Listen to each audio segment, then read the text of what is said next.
Hi guys! Hello! Nandito tayo ngayon sa ating version 2 na E-Quad. This E-Quad started version 1. As you guys may have seen sa Southwoods Car Show, medyo marami siyang peripherals, no? May mga solar, may mga alarm, etc. For the version 2, gagawin natin siya more torque and more power. So technically, tinanggal ko lahat ng mga nagdadagdag ng weight, like baskets, yung mga bumpers, yung mga dating pinag-setup ko, tinanggal ko na. So today, I'm here with Clark San, Akira Nakai of the Philippines sa E-Quad. Hello! So I met Clark sa Facebook.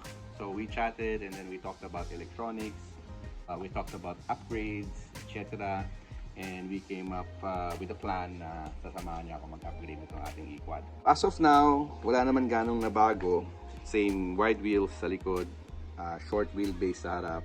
It helps with the weight na rin. So today, gagawin namin is papalitan natin ng controller. Ano bang brand ito, Clark, by the way? Far Driver. Yes, Far Driver, guys. So ND72360 produces around 4,000 watts.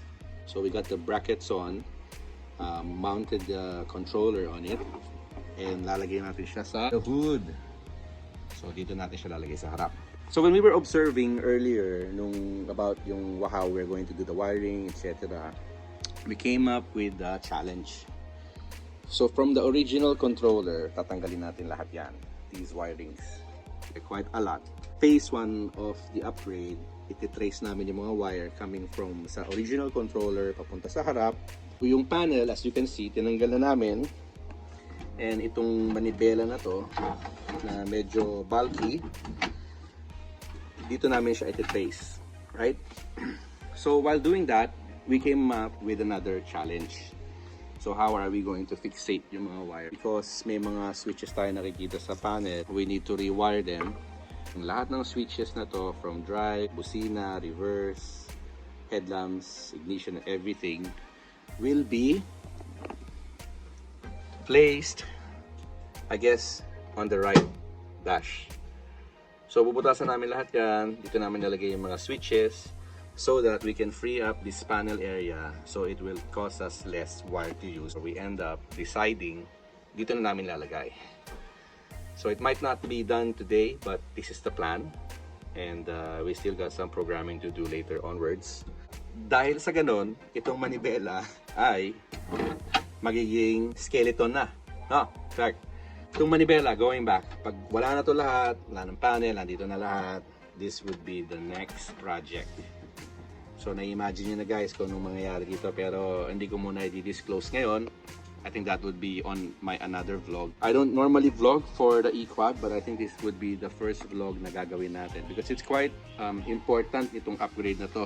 Kasi actually itong model na to guys, if you notice, medyo may kalakasan yung wattage na. Dahil kasi hindi naman tayo basta-basta Clark nag-upgrade, di ba? Yep. Kasi nag-upgrade tayo guys based dun sa specification ng unit nyo. So kung 350 watts, 500 watts, yung motor 1,000, 1,200, may 1,500, may 2,000 pa nga. So doon natin pina-formulate yung equation kung anong dapat na-upgrade sa unit. Usually, as per our suggestion, as per Clark's suggestion din, na kung titignan nyo yung diagramming dyan sa area na yan, mas maganda pa rin talaga malakas yung controller kesa sa motor. Kasi maraming nagiging misunderstanding na mag-upgrade ako, upgrade ko lahat, motor ko, controller ko, mataas yung motor, mabilis. Hindi. Kasi kahit gano'ng kataas ang motor mo, kung hindi na makakayanin ng supply ng kuryente yung controller mo, bali wala din. So I guess yun na lang yung logic na ina-apply doon. Anyway, may mga lower variant nitong Far Driver na to na nagko-cost about around 3,700 onwards. So ito medyo madugo, huwag natin banggitin kung magkano, pero the reason for this upgrade is to facilitate yung 1,000 watts kong motor, and in case in the future mag-upgrade ako, hindi ko na siya kailangan palitan. Winan time off ko na lang pagbili nito.